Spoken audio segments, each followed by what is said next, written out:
हमारी 5 ज्ञान इंद्रियां जो इस संसार का ज्ञान लेती है। और हम सब जानते हैं कि हर इंद्रियों के क्या अनुभव है। आंखें क्या करती है, कान क्या करते हैं। हम इस संसार का ज्ञान लेते हैं। जैसे इस शरीर की सीमा है, वैसे ही संसार की भी एक सीमा है।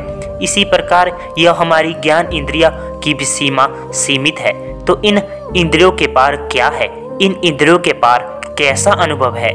अगर इन इंद्रियों को बाहर के अनुभव से आप कभी पार नहीं कर पाओगे। जब ये इंद्रियां भीतर की ओर मुड़ जाती है, जब इसके द्वार बाहर के बंद हो जाते हैं, तब होता है इंद्रियों के पार का अनुभव। आपने जन्मों जन्मों तक इन इंद्रियों का इस्तेमाल हमेशा बाहर की तरफ किया है और आप भूल गए हैं इन इंद्रियों से आप अपने भीतर की यात्रा कर सकते हैं। और महाभारत में श्री कृष्ण ने अर्जुन को इंद्रियों के रहस्य के बारे में बताया था कि ए अर्जुन, इन इंद्रियों की गति को अपने अंदर की तरफ मोड़ दे। जो अपने भाव को, मन को हृदय में स्थित करता है और अपने प्राण को मस्तक में स्थित करता है, वह परम गति को प्राप्त होता है।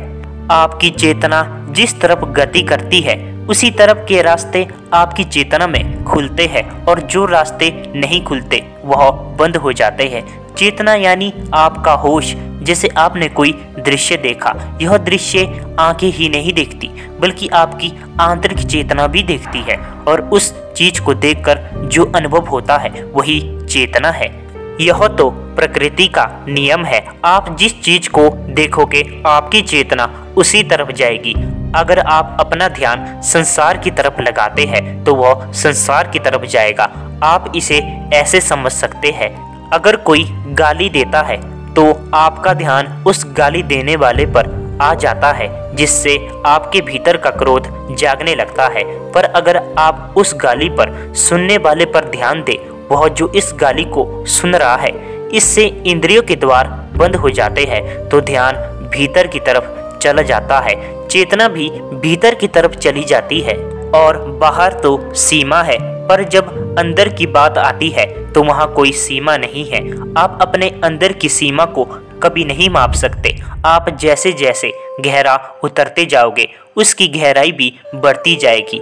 अगर कोई चीज आपको अपनी तरफ आकर्षित कर रही है तो आप अपने इंद्रियों के द्वार को बंद करके अपने अंदर की तरफ मुड़ जाए, तब वो आकर्षण अपने आप ही वापस मुड़ जाएगा।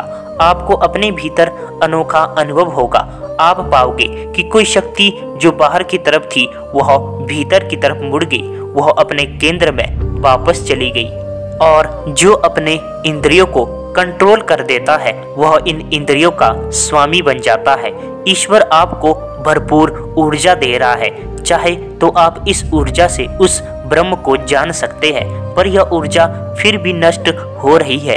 आपके इंद्रियों के द्वार की वजह से कुछ दिखेगा तो आंखें जरूर देखेगी, कान तक कोई ध्वनि आएगी तो कान उसे जरूर सुनेंगे, और ऊर्जा का बाहर बहना ही यह सब अनुभव है।